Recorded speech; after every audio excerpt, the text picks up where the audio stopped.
Witch Project cabin. People die here. Fucking murders and shit. Pretty exciting. Not murders, but... anyways. That was sketchy. Alright, well... guys. And gals. Or whoever fucking watches this shit.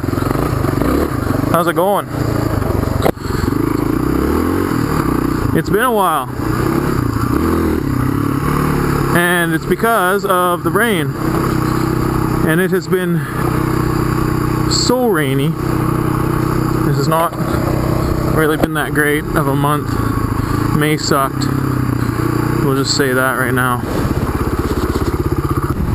I got some new bark busters here. Pretty fucking stellar. I like them. Got them off eBay. It's pretty much where I get all my shit from. Holy fuck, it's raining right there. I best not go that way.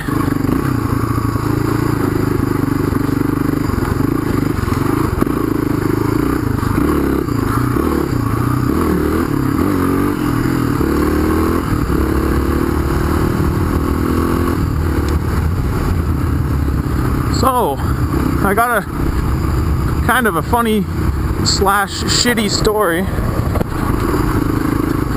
that happened to me in would have been May long weekend, Victoria Day weekend. So here's the scenario. I had a small travel trailer for sale, like a 14-foot little old 1976 travel trailer for sale. So some guy calls me up, wanted to know if he could come have a look, and I was like, sure, yeah. So he comes, and the first alarm that should have gone off, and it kind of did, was the fact that he showed up with a car. And I was just like, okay, well, he's not getting it today anyways because it was a holiday. It was the Sunday, or maybe it was the Monday. I figured, yeah, he wasn't gonna take it home that day anyways. So I showed him it. He seemed to like it. He didn't haggle me or anything over the phone, or he came, he took a look at it, and he seemed to like it. I had it for sale for $1,300, which around here, the same types of trailers are selling for over $2,000, but I got this one for free, put a little bit of money into it, and I just outgrew it, so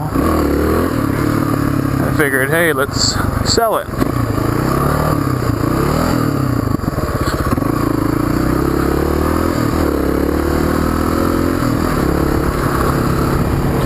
So then he says to me, will you take $1,000? And that was my bottom line. So I said, absolutely, yeah, I'll take $1,000, no problem. He said, okay, will my car tow it? I was like, no, your car will not tow it. He had one of the little receivers on the back that was like a 1-inch square. You can't haul anything with, like maybe a bike rack. So he said that he pretty much couldn't buy the trailer because he can't haul it. And then I said to him, well, I do happen to have a pickup for sale, and it was this old 1981 Dodge half-ton that I just bought for the body because I had a similar truck with a rotted out body, and I ended up doing other things, so that thing was just sitting there, and I had never driven it. So I thought, yeah, I'll show him this thing. So opened my shop doors, popped the hood, hooked the battery up, and it didn't even hesitate. It fired right up. It was great. No oil sitting under it, and the thing's been sitting in my shop for probably about a year. No oil. So, you know, that's a good sign. So we pull it out, he checks it out, and says, can we take it for a ride? And I said, well, it's got no insurance, but we'll just take it around the block here. And I said, I'll drive it.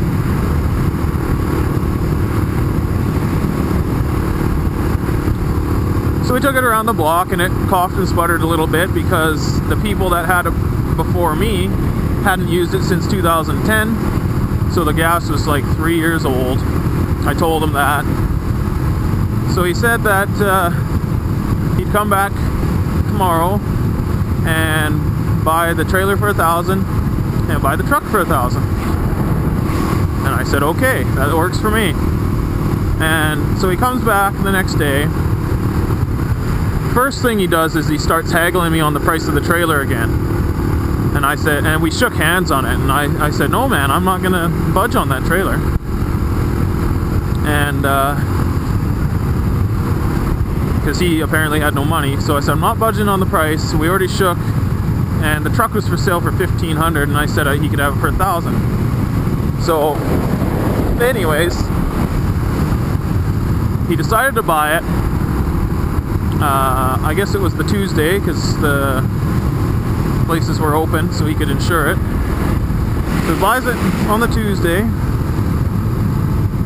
and I thought, okay, great, this is awesome. And I distinctly remember telling him I had never driven the truck. I don't know anything about it.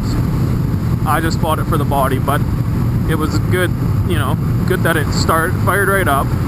So he takes the truck and trailer, and I was a little worried. My house is kind of on a little bit of a hill with a skinny road. It's kind of like an alleyway that's on a hill, and he didn't want to pull it out of my driveway even. So I said, okay, I'll pull it out of the driveway. I drove it down, and he took off. Last I saw from him, he was filling it up with gas. So then the whole day, the rest of the day went by, and I didn't get a call, didn't get an email, nothing from him. So I thought, okay, this is great. He made it. It's fine. But the next day, I got an email, and I got a bunch of phone calls, and I was at work, so I couldn't fucking answer them. So I emailed him back, and because he told me in the voicemails and on the email that the truck broke down. He says, oh, you promised me you wouldn't sell me a truck that was bad, blah blah blah, fuck you. And basically what he wanted his money back. And I was thinking to myself, I fucking told you that I'd never driven it. You saw it start up good. There was no oil leaks. Everything was good in it. I gave him the sheet of paper because the people before me that had it before me took it to Walmart service center, and they got a bunch of crap done to it, a whole bunch of new stuff, like a tune-up basically. And I showed him that. And I never forced him to buy it. I never lied about anything. And he wants his freaking money back. And I was like, oh, fuck that. Like, it's not my fault that you blew it up on the highway. So then he sends me an email again, and he says, oh yeah, it's just out of this one town.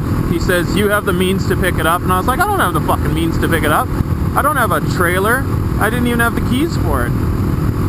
And yeah, I didn't want it back either, especially if you blew it up. And there's no fucking way he was gonna get all the money back if it was blown up too.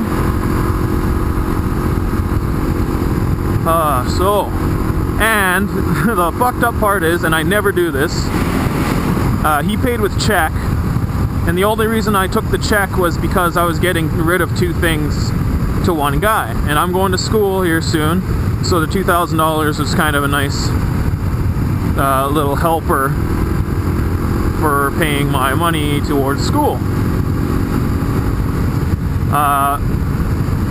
But long story short here, he never canceled the check, which is good, and I haven't gotten any emails back from him. But it really made me feel like an asshole telling him I couldn't take it back. And every single person I talked to, friends, family, random people, they said, no man, it's buyer beware when you buy used vehicles. If there was no written or express warranty, the guy is shit out of luck. So I basically went with that, told the guy, I'm sorry for your luck, but there's nothing I can do about it. And that was it. But holy fuck, that is not something I want to experience again. The worst fucking situation I've been in with people. And also, I forgot to say this, so he said the truck was close to my house, and it wasn't. It was about 60 kilometers away, and out of the way. Like, I don't want to go that far out of the way, but I went to a racetrack. They had some races on Sunday, and the racetrack's about 10 kilometers away from the truck, so I thought, hey, I'm gonna just go take a look at this thing. And what he claims it was doing was gushing oil from the top of the engine, and there was smoke coming everywhere. Well, I checked all the oils, and they were all at the correct level. There was no signs of any oil leaking anywhere, no nothing. And then the trailer was also gone, so, like, did he just fucking say, screw this truck, I want my money back, and he hooked it up to his car, or, like, what the fuck? Anyways, what a fucking pain in the ass that was.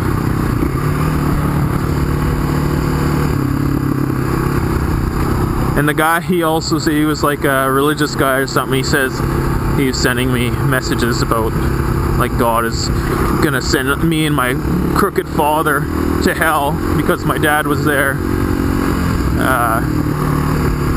helping me sell it, basically. Holy fuck, I just got rained on hard.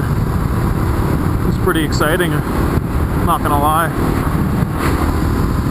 Now I'm fucking cold.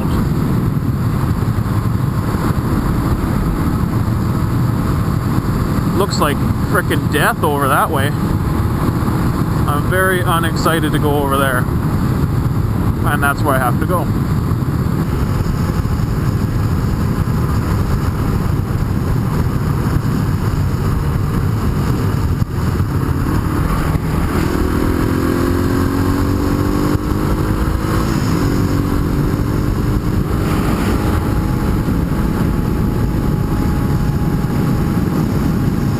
I hate following people like that.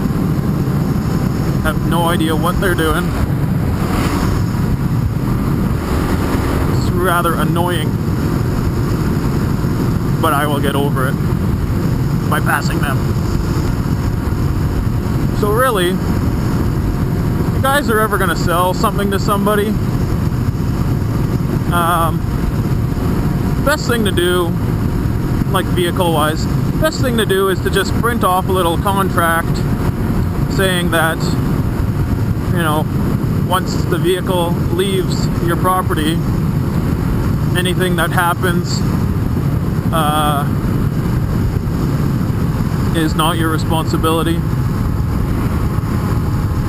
and you can't be held accountable, no refunds, no warranties, blah blah blah. And both of you should sign it, maybe make 2 copies, and then you each keep one.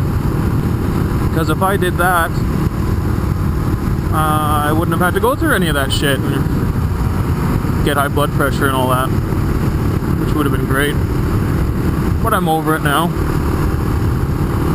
Got the money, and I don't know what the guy's doing with the truck though. It's too bad, because it was a nice truck, and right now I'm building a truck and I'm using my dad's, and I was thinking, hell, if this guy doesn't buy this truck, I'll just drive it around. I didn't even think about it. It's just been sitting there in the shop. But I was seriously considering driving it around if it didn't sell. But now it's sold, and fuck you. Fuck you! Fuck you, squirrel! He did not know which way to go. Oh, there goes my boss. And I skipped work today. Isn't that funny? But anyways, I think that's enough of that shit. Hope you guys had a good time. I got soaked. I'm actually air drying though, so that's really sweet. Till next time, though. I don't have a saying. Peace out.